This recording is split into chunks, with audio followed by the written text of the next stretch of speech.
शिक्षा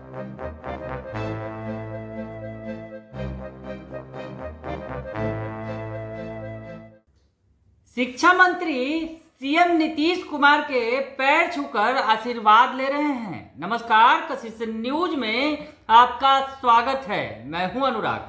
आज खबर सामने आई। दरअसल चीफ जस्टिस के तौर पर कृष्णन विनोद चंद्रन ने शपथ ली। राज्यपाल राजेंद्र विश्वनाथ अर्लेकर ने उन्हें शपथ दिलाई। पटना के चीफ जस्टिस बने हैं कृष्णन विनोद चंद्रन। कार्यक्रम था।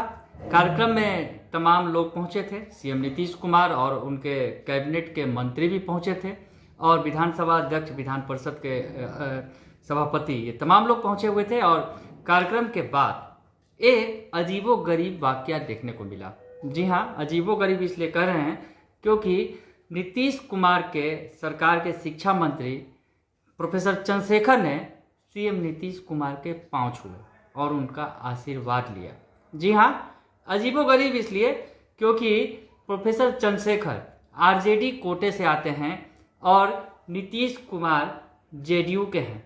ऐसे में आखिर पैर छूकर उन्होंने आशीर्वाद क्यों लिया, ये तमाम तरह के सवाल उठने लगे। शिक्षा मंत्री आखिर सीएम नीतीश कुमार का चरण वंदन क्यों कर रहे हैं, ये सवाल खड़े हो गए। दरअसल शिक्षा मंत्री इन दिनों 7वें चरण की शिक्षक बहाली के मसले पर बुरी तरह घिर गए हैं। जी हाँ, शिक्षा मंत्री 7वें चरण की शिक्षक बहाली, इसमें 3 लाख से ज़्यादा बहालियाँ की जानी हैं, उसमें वो बार बार अभ्यर्थियों को आश्वासन देकर फंस गए।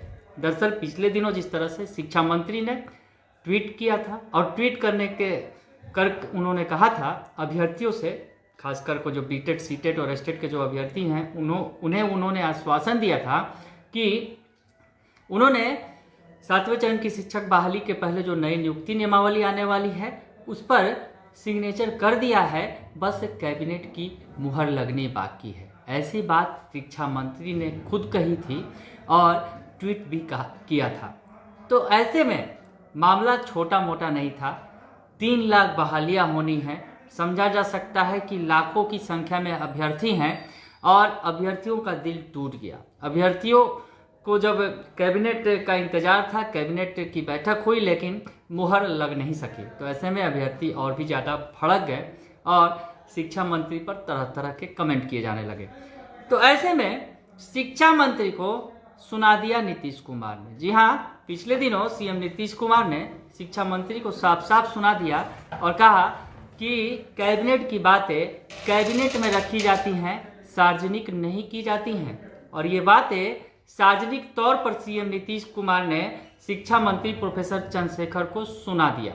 दरअसल शिक्षा मंत्री प्रोफेसर चंद्रशेखर को उन्होंने विधानसभा के सत्र के दौरान ये बातें कही और कहा कि कैबिनेट की जो बातें हैं वो कैबिनेट के अंदर रखी जानी चाहिए, सार्वजनिक नहीं किया जाना चाहिए। ये बात कहते हुए सीएम नीतीश कुमार ने काफ़ी कुछ कह डाला और 7वें चरण की शिक्षक बहाली को लेकर जिस तरह से शिक्षा मंत्री ने घोषणा कर दी थी वो हवाई साबित हुई। बात ये भी उठी कि कहीं ना कहीं अंदर महागठबंधन के अंदर जेडीयू और आरजेडी के बीच होड़ मची हुई है कि जो शिक्षक बहाली के लिए जो नियमावली आएगी और शिक्षक बहाली जो होगी उसका श्रेय कहीं ना कहीं लूट ले। ये बातें हो सकती हैं और शिक्षा मंत्री कहीं ना कहीं तेजस्वी यादव की सह पर आगे बढ़कर ये काम कर रहे हों। तमाम बातें आई, कहीं ना कहीं सियासत इसमें हावी दिखी। लेकिन अब शिक्षा मंत्री पैर पर गिर रहे हैं, सीएम नीतीश कुमार से आशीर्वाद ले रहे हैं सार्वजनिक तौर पर, क्योंकि सार्वजनिक तौर पर जिस तरह से नीतीश कुमार ने उन्हें सब कुछ कह दिया विधानसभा के अंदर, सभी ने देखा। और अब कार्यक्रम जो महत्वपूर्ण कार्यक्रम है जिसमें तमाम बड़े लोग मौजूद हैं, बड़े नेता मौजूद हैं और राज्यपाल भी मौजूद हैं और जो नए चीफ जस्टिस हैं सभी लोग मौजूद हैं। और उस दौरान शिक्षा मंत्री ने नीतीश कुमार का पैर छूकर आशीर्वाद लिया। बहुत कुछ बातें तो होंगी ही, बनेंगी ही, क्योंकि शिक्षा मंत्री कहीं ना कहीं 7वें चरण की शिक्षक बहाली को लेकर बैकफुट पर हैं, पूरी तरह से बैकफुट पर हैं।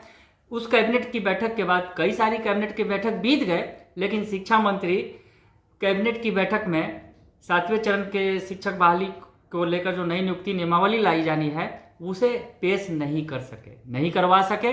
तो शिक्षा मंत्री शायद अब नतमस्तक हैं सीएम नीतीश कुमार के सामने। दरअसल नीतीश कुमार का वो गुस्सा कहीं ना कहीं असर दिखा रहा था कि कैबिनेट में वो 7वें चरण की शिक्षक बहाली के पहले जो नई नियुक्ति नियमावली जिसमें बता रहे थे शिक्षा मंत्री पिछले दिनों कि वो तमाम प्रक्रियाओं से गुजर